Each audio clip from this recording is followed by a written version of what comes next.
நம்ம பார்க்க போகிறது மை ரொமான்டிக் சம் ரெசிபி அப்படின்ற ஒரு புது ட்ராமா தான். இது வந்து பார்த்திங்கன்னா கொஞ்சம் ஃபேண்டசி எலமெண்ட் கலந்து நமக்கு ஒரு ஃபீல் குட்டான ஃபீலை கொடுக்கக்கூடிய ஒரு ட்ராமா. இந்த ட்ராமா பார்க்கறதுக்கு முன்னாடி நம்ம சேனலுக்கு யாராவது புதுசாக வந்துருந்தீங்கன்னா மறக்காம வந்துட்டு சப்ஸ்கிரைப் பண்ணிங்க. இப்போ வாங்க இன்றைக்கான வீடியோக்குள்ளே போகலாம். ஸ்டார்டிங்லேயே வந்து பார்த்திங்கன்னா நம்ம ஹீரோயின் மல்லாக்கப்படுத்தி விட்டத்தை பார்த்துக்கிட்டு இருக்காங்க. அதாவது தூங்கிக்கிட்டே கனவு காண்றாங்களாமா. கனவுல வந்து பார்த்திங்க அப்படின்னா நம்ம ஹீரோயினை யாரோ கிஸ் பண்ண வராங்க. நம்ம ஹீரோயினும் வந்துட்டு இன்றைக்கி எப்படியாவது முதல் முத்தத்தை எப்படியாவது வாங்கிடணும் அப்படின்னு சொல்லிட்டு அப்படியே கனவு கண்டுக்கிட்டே இருக்கும்போது திடீர்னு லொட்டுன்னு 2 சத்தம். யாரா அந்த கரடி அப்படின்னு சொல்லி வெளியே போய் பார்த்தா ஹீரோனோட ஹவுஸ் ஓனரு. என்னம்மா 6 மாதம் வாடகை அப்பாலேக்கா தரேன்னு சொன்னியே இன்னும் கொடுக்கலையேன்னு கேட்கும்போது நம்ம ஹீரோனோட அப்பா வந்து பார்த்திங்கன்னா விவசாயியாக தான் இருப்பார். அவர் கொடுத்த அரிசி முட்டையெல்லாம் கொடுத்து இப்போதைக்கு அட்ஜஸ்ட் பண்ணிக்கிங்க மெட்டாமா அப்படின்னு சொல்லிட்டு அப்படியே அனுப்பி விட்டுருவாங்க. நம்ம ஹீரோயின் வந்து பார்த்திங்கன்னா குட்டியாக ஒரு ரெஸ்டாரண்ட்டில் தான் ஒர்க் பண்ணுவாங்க. ரெஸ்டாரண்ட்டு முன்னாடி வந்து பார்த்திங்கன்னா ஒரு கட் அவுட் இருக்கும். அதுதான் நம்ம ஹீரோட கட் அவுட்டு. எப்பயுமே அந்த கட் அவுட்கிட்ட பேசிட்டு தான் ரெஸ்டாரண்ட்டுக்குள்ளேயே போவாங்க. அதோட 12 மணி ஆனால் போது நம்ம ஹீரோயின் வந்து பட்டி டிங்கரிங் பார்க்க ஆரம்பிச்சிருவாங்க. அதாவது மேக்கப் பண்ண ஆரம்பிச்சிருவாங்க. எதுக்காக அப்படின்னு பார்த்தீங்க அப்படின்னா நம்ம ஹீரோயின் வந்து பார்த்திங்கன்னா ஒருத்தர் வந்து ஒன் சைடாக லவ் பண்ணிகிட்டு இருக்காங்க.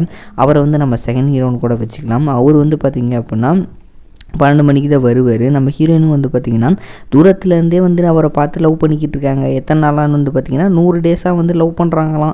இன்றைக்கி வெள்ளி விழா கொண்டாடலாம் அப்படின்ற மாதிரி பார்த்துட்டு இருப்பாங்க. அப்போ அவர் வந்து பார்த்திங்க அப்படின்னா நான் கொஞ்சம் ஆர்டர் சொல்கிறேன் அப்படின்ற மாதிரி கை தூக்கும்போது நம்ம ஹீரோயின் ஆர்டர் எடுத்துடலான்னு போகும்போது கரெக்டாக முன்னாடி கண்ணாடி இருக்கும். நம்ம ஹீரோயின் வந்து இடிச்சுப்பாங்க. கரும முடிச்ச கண்ணாடியே நிற்கும்போது நம்ம ஹீரோயின் கூட வேலை பார்க்குற ஒரு பொண்ணு வந்துட்டு அவங்கக்கிட்ட போய் பேச ஆரம்பிச்சிடும். அந்த செகண்ட் ஹீரோ கிட்ட லிட்டர் கணக்கில் ஜொல்லு ஊற்றிக்கிட்டு அப்படியே க்யூட்டான பொண்ணு மாதிரி ஒன்றுமே தெரியாத நல்ல பொண்ணு மாதிரியே நடிக்கும். இதை பார்த்த ஹீரோயின் ஆகா நமக்கு அல்வா கொடுத்துட்டு அவள் தூக்கிடுவா போடுன்ற மாதிரி பார்ப்பாங்க. அதோட நம்ம செகண்ட் ஹீரோ வந்து பார்த்திங்கன்னா சரி பில் பே பண்ணலாம் அப்படின்னு சொல்லிட்டு ஹீரோயின் பக்கத்தில் வரும்போது அந்த ஹீரோயின் கூட ஒர்க் பண்ணுற பொண்ணு வந்து பார்த்திங்கன்னா செகண்ட் ஹீரோட்ட பேசும்போது கண்ணடிச்சு க்யூட்டாக பேசியிருப்பாங்க. அதே மாதிரி ட்ரை பண்ணுவோம். நம்ம ஹீரோயினும் வந்துட்டு க்யூட்டுங்கிற பேரில் கண்ணடிச்சு ட்ரை பண்ணேன். இதை பார்த்து நம்ம செகண்ட் ஹீரோக்கு பக்குன்னு ஆயிரு என்னம்மா கண்ணில் ஏதாவது பிரச்சனையா அப்படின்ற மாதிரி கேட்டுருவாங்க. நம்ம ஹீரோயின்ட்ட அப்படியெல்லாம் ஒன்றுமே இல்லைங்க நீங்கள் பில்லை கொடுங்க அப்படின்னு சொல்லிட்டு ஃபார்முலா பேசி அப்படி பில்லை வாங்கிட்டு அமைச்சிருவாங்க.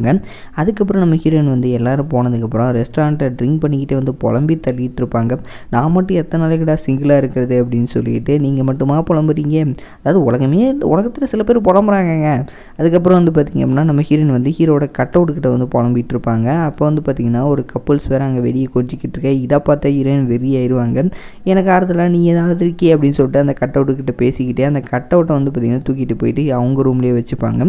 வச்சுட்டு குட் நைட் சொல்லிட்டு அப்படியே நைட்டு தூங்கிடுவாங்க. காலையில் வந்து பார்த்திங்கன்னா நம்ம ஹீரோயின் தூக்க காலத்தில் இருக்கும்போது ஏதோ நல்ல வாசனை வரும்.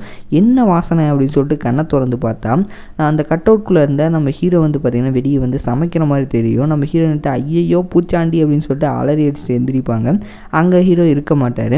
நம்ம ஹீரோ என்ன பண்ணுவாங்க அப்படின்னா ஹவுஸ் ஓனரை கூட்டிகிட்டு வந்து இது மாதிரி அந்த ஃபேமஸ் ஐடல் இருக்கார்ல அவர் தான் வந்துட்டு எனக்கு சமைச்சு கொடுத்தாரு, அவர் தான் இங்கே சமைச்சார் அப்படின்ற மாதிரிலாம் வந்து சொல்லிகிட்டு இருக்கும்போது நம்ம அந்த ஹவுஸ் ஓனரை பார்த்து முதல்ல கண்ணு முன்னு தெரியாமல் குடிக்கிறத நிறுத்து அப்படின்னு சொல்லிட்டு கண்ணை திறந்து பாரு அப்படின்னு சொல்லிட்டு சிசிடிவி கேமராவை காமிச்சு அந்த கட் அவுட்டை ஹீரோயின் தூக்கிட்டு வந்து அலப்புறம் பண்ணதெல்லாம் இருக்கும். மொதல் விஷயம் கண்ணு முன்னு தெரியாமல் குடிக்காது. 2வது விஷயம் ரூமை க்ளீன் பண்ணி கப்பு தாங்கலன்னு அவங்க பாட்டு கிளம்பிடுவாங்க. நம்ம ஹீரோயின் வந்துட்டு நாம் இந்த விஷயத்தை தான் சமைக்கவே இல்லை, ஹீரோ வந்து சமைக்கல அப்படின்னா இதெல்லாம் இங்கே எப்படி வந்திருக்கும் அப்படின்னு சொல்லிட்டு அவங்களுக்கு வேறு ஒரு டவுட்டு. அதோட வந்துட்டு இதுக்கு ஏதாவது பண்ணணும் அப்படின்னு சொல்லிட்டு நைட்டு வந்து பார்த்திங்கன்னா கையில் பேஸ்பால் பேட்டை எடுத்து வச்சுக்கிட்டு எவன் வந்தாலும் பொழந்துட வேண்டியது தான் அப்படின்னு சொல்லிட்டு உட்காந்துருப்பாங்க. ஆனால் கொஞ்சம் நேரத்தில் அப்படியே வந்து பார்த்திங்கன்னா தூங்கிக்கிட்டே டான்ஸ் ஆடிக்கிட்டு இருப்பாங்க. அப்போ வந்து பார்த்திங்க அப்படின்னா அந்த கட் அவுட் இருக்கு இல்லையா ஹீரோவோட கட் அவுட் அவர் வந்து பார்த்திங்கன்னா ஒரு ஃபேமஸான ஐடல் அதை ஞாபகம் வச்சுக்கோங்க. அந்த கட் அவுட்லேருந்து வந்து பார்த்திங்க அப்படின்னா ஒரு கால் மட்டும் அப்படியே தனியாக வருது. அதாவது நம்ம ஹீரோ தான் வராரு. நம்ம ஹீரோ வந்து போய் ஹீரோயினை பார்த்துட்டு இவன் என்ன பண்ணுறா உட்காந்துக்கிட்டே டான்ஸ் ஆடிக்கிட்டு இருக்கா அப்படின்னு சொல்லிட்டு நம்ம ஹீரோயினை வந்து பார்ப்பாங்க. அப்படி வந்து பார்த்திங்கன்னா ஹீரோயினுக்கு கண்ணை முழிச்சு பார்த்துட்டு ஆமாம் யார் நீங்கள் அப்படின்ற மாதிரி கேட்டுட்டு ஆமாம் நீங்கள் அந்த ஃபேமஸ் ஐடல் தானே ஆஸ்ட்ரோ குரூப்பை சேர்ந்தவர் தானே அப்படின்ற மாதிரி சொல்லிவிட்டு நம்ம ஹீரோயின்ட்டு நான் இங்கே தான் இருக்கேன் நான் தான் ஹவுஸ் ஓனர்ன்ற மாதிரி சொல்லுவாங்க. அதோட நீங்கள் அந்த கட் அவுட்குள்ளே தான் வந்திருக்கீங்க அப்படிங்கும்போது நம்ம ஹீரோன்ட்டு ஆமாம் வேறு எங்கேருந்து வருவாங்க அப்படின்னு சொல்லும்போது அந்த கட் அவுட்டை பார்த்தா வந்து பார்த்திங்கன்னா அது ஹீரோட படமே இருக்காது. ஏன்னா ஹீரோ தான் வெளியே இருக்காரு. அதுக்கப்புறம் வந்து பார்த்திங்கன்னா நம்ம ஹீரோயின் தெரு ஃபுல்லாக சுற்றுவாங்க. ஏன்னா இவர் தான் ஒரு ஃபேமஸான ஐடல், ஹீரோயினுக்கு அவர் ரொம்ப பிடிக்கும் வேறு. அதுக்கப்புறம் வந்து பார்த்திங்கன்னா ஹீரோயின் வந்து வேலைக்கு போவாங்க. ஹீரோவும் கூட தான் வந்திருப்பார். ஆனால் ஹீரோயின் கண்ணை தவிர நம்ம ஹீரோ யாருக்குனுக்கும் தெரிய மாட்டார் அப்படிங்கிற ஒரே காரணத்துக்காக ஹீரோ அங்கே செமையான அழிச்சாட்டியம் பண்ணிகிட்டு இருப்பார். உலகமே அழிஞ்சாலும் 12 மணிக்கு ஹீரோயின் வந்து மேக்கப் போட ஆரம்பிச்சிருவாங்க. அப்படி மேக்கப் பண்ணும்போது செகண்ட் ஹீரோ வந்துடுவார். அவர் வந்து ஒரு சைடிஷ் ஒன்று வந்து ஆர்டர் பண்ணுவார். அதை வந்து நம்ம ஹீரோயின் எடுத்துகிட்டு போகும்போது நம்ம ஹீரோ நடுவில் வந்து சாப்பிட்டு பார்க்குறேன் அப்படின்னு சொல்லிட்டு நான் பிரச்சனை பண்ணுவார். அப்போ வந்து பார்த்திங்கன்னா நான் சைடிஷ் தெரியாமல் கொட்டிடும். கீழே கொட்டியிருந்தால் பரவாயில்ல, நம்ம செகண்ட் ஹீரோ மூஞ்சிலேயே கொட்டிடும். நம்ம ஹீரோயினுக்கு புரிஞ்சு போச்சு, இருந்த ஒரு வாய்ப்பையும் இந்த ஹீரோ போய் தட்டி கழிச்சிட்டான் அப்படின்னு சொல்லிட்டு. நம்ம ஹீரோயின் கோவமாக இருக்கறனால ஹீரோ ஏதாவது சமைச்சு அசத்தலாம் அப்படின்னு சொல்லி சமைச்சிட்டு இருக்கும்போது நம்ம ஹீரோயின் வந்து வில்லங்கமாக ஹீரோவோட கட் அவுட் எடுத்து வச்சுட்டு இதை நான் கட் பண்ண போகிறேன் அப்படின்னு சொல்லும்போது நம்ம ஹீரோ வந்துட்டு தயவு செஞ்சு அதை மட்டும் பண்ணிடாதமா, அதை கட் பண்ண என் சோழி முடிஞ்சுது, நீ தயவு செஞ்சு அதை பண்ணாத அப்படிங்கும்போது நீ நான் சொன்னாலும் கேட்க மாட்டேன்னு தெரியும், ஆனால் வந்துட்டு செகண்ட் ஹீரோவை நான் உனக்கு கரெக்ட் பண்ணுறதுக்கு ஹெல்ப் பண்ணுறேன் அப்படின்ற மாதிரி சொல்லும்போது ஹீரோயின் நான் உன்னை நம்பலாமா, கண்டிப்பாக நம்பலாம் அப்படின்ற மாதிரி ஹீரோ சொல்லுவாங்க.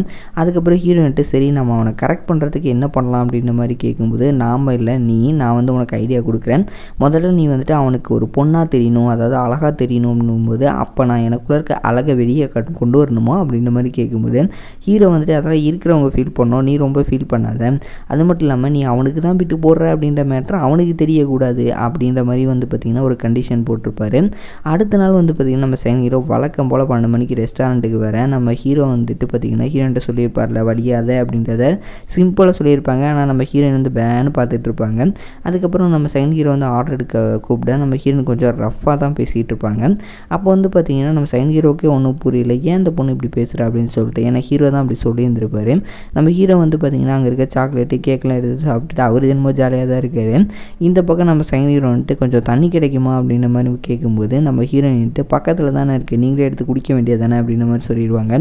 ஆஹா கொஞ்சம் ஓவராக போகிறோமோ, விட்டுட்டு போயிட்டானே என்ன பண்ணுறது அப்படின்னு சொல்லிட்டு சரி நானே கொண்டு வரேன் அப்படின்ற மாதிரி சொல்லிட்டு அப்படியே எடுத்துகிட்டு போகும்போது நம்ம ஹீரோ என்ன பண்ணுவார்னா ஹீரோயினோட காலை வந்து தட்டி விட்டுருவார்.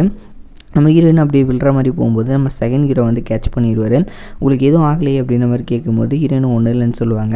அதோட செகண்ட் ஹீரோ சும்மா இருக்காமல் நீங்கள் பார்க்க ரொம்ப அழகாக இருக்கீங்க அப்படின்ற மாதிரி சொன்னோடனே நம்ம ஹீரோயினுக்கா அப்படியே மனம் ஒரு மாதிரி பூரிப்பாயிரும். ஏன்னா நமக்கு பிடிச்ச பையன் நம்மளை பார்த்து அழகாக இருக்கான் அப்படின்னு சொன்னால் எப்படி இருக்கும் ஒரு பொண்ணுக்கு. நம்ம ஹீரோயினெல்லாம் தெருவெல்லாம் சரியான அலப்பறம் பண்ணிட்டு சுற்றிக்கிட்டு இருப்பாங்க. நம்ம ஹீரோ வந்துட்டு அவன் உன்னை இப்படி சொன்னதுக்கு காரணம் நான் தான், ஒழுங்காக அவள் வீட்டுக்கு போகலான்னு கூட்டிகிட்டு போயிடுவாங்க. அதோட வந்துட்டு நீ நைட்டு சாப்பிட்றியா இல்லையான்னு கேட்கும்போது நம்ம ஹீரோயின் வந்துட்டு எனக்கு மனசும் வயிறும் நல்லா நிறைஞ்சிருக்குப்பா, எனக்கு எதுவும் வேணாம், நான் அதே ஃபீல் அப்படியே கண்டினியூ பண்ணிக்கிறேன் அப்படின்றவாங்க. நம்ம ஹீரோ என்ன பண்ணுவார்னா சாப்பாட்டு கூட கொஞ்சம் வெஜிடபிள்ஸ்லாம் வந்து அப்படியே சேர்த்து அதை மிக்ஸ் பண்ணி பார்த்திங்கன்னா ஒரு ரவுண்டு மாதிரி பண்ணி அதை வந்து பார்த்திங்கன்னா கார்ன்ஃப்ளவர் மாவில் போட்டு அப்படியே வந்து எண்ணெயில் பொரித்து எடுத்து வைப்பாங்க. இந்த வாசம் வந்து பார்த்திங்கன்னா நம்ம ஹீரோயின் மூக்குக்கு வரும். நம்ம ஹீரோயின் வந்துட்டு நம்ம வேறு வீரப்பா வேணான்னு சொல்லிட்டோமே, உள்ளே போனால் சூடு சொரணை இருக்கான்னு கேட்டானா என்ன பண்ணுறது அப்படின்ற மாதிரி யோசிப்பாங்க. அதோட சாப்பாட்டுக்கு முன்னாடி சூடாவது சொரணையாவது அப்படின்னு சொல்லிட்டு அவங்க பாட்டுக்கு எடுத்து சாப்பிட ஆரம்பிச்சிருவாங்க. நம்ம ஹீரோ வந்துட்டு பார்த்திங்கன்னா நீ இன்னுமே வந்து பார்த்திங்கன்னா அவங்க கூட கொஞ்சம் க்ளோஸ் ஆகணும் அப்படின்ற மாதிரி சொல்லிட்டு செகண்ட் ஹீரோ வந்துட்டு எங்கெல்லாம் போவார் அப்படின்னு சொல்லி பார்க்கும்போது அவர் பேஸ்கெட் பால் கிரவுண்டுக்கு விளையாட போவார்னு வந்துட்டு அவங்களுக்கு தெரிய வருது. ஸோ அடுத்த நாள் அந்த இடத்துக்கு வந்து பார்த்திங்கன்னா நம்ம ஹீரோயினும் போகிறாங்க. நம்ம ஹீரோ வந்துட்டு என்ன பண்ணுவார்னா ஒரு புக்கை ஹீரோயின்ட்ட கொடுத்து கேஷுவலாக படிக்கிற மாதிரி வந்துட்டு அப்படியே சீன் போடு அப்படின்ற மாதிரி சொல்லிட்டு செகண்ட் ஹீரோ வந்து பேஸ்கெட் பால் விளையாடும்போது அந்த பாலை வந்து பார்த்திங்கன்னா தட்டி விடுவாங்க. அது ஹீரோயினுக்கு நேராக வரும். ஹீரோயின் தரையில் வந்து புக்கை படிக்க ஒழுங்காக நேராக வேணும் ஹீரோ வந்துட்டு ஹிண்ட் கொடுப்பாரு. ஹீரோயின் அப்படியே படிச்சுக்கிட்டு இருக்கேன். நம்ம செகண்ட் ஹீரோ வந்து பால் எடுத்துகிட்டு நீங்களா அப்படின்ற மாதிரி கேட்கும்போது நம்ம ஹீரோயின்ட்டு வாட் அ கோஇன்சிடென்ஸ், நான் வந்து அப்பப்போ இங்கே புக்கை படிக்கிறதுக்காக மனாயமதியை தேடி வருவேன் அப்படின்ற மாதிரி சொல்லி சமாளிப்பாங்க. அப்போது செகண்ட் ஹீரோ வந்துட்டு அந்த புக்கை காமிச்சு அந்த ஆத்தரை வந்து உங்களுக்கு ரொம்ப பிடிக்குமா அப்படின்ற மாதிரி சொல்லும்போது நம்ம ஹீரோயின் கிட்ட வந்து ஹீரோ வந்துட்டு ரொம்ப பிடிக்கும்னு சொல்லு அப்படின்ற மாதிரி சொல்லும்போது ஹீரோயின் ஆமாம் பிடிக்குன்ற மாதிரி சொல்லிடுவாங்க. நம்ம செகண்ட் ஹீரோ வந்துட்டு நீங்கள் இந்த வீக்கெண்ட் ஃப்ரீயாக அப்படின்ற மாதிரி டேட்டிங் மாதிரி கூப்பிடும்போது நம்ம ஹீரோயின் திருன்னு முடிக்கிறாங்க. இதோட இந்த எபிசோட் முடியுது. மறக்காம பார்க்குறேன். Bye guys.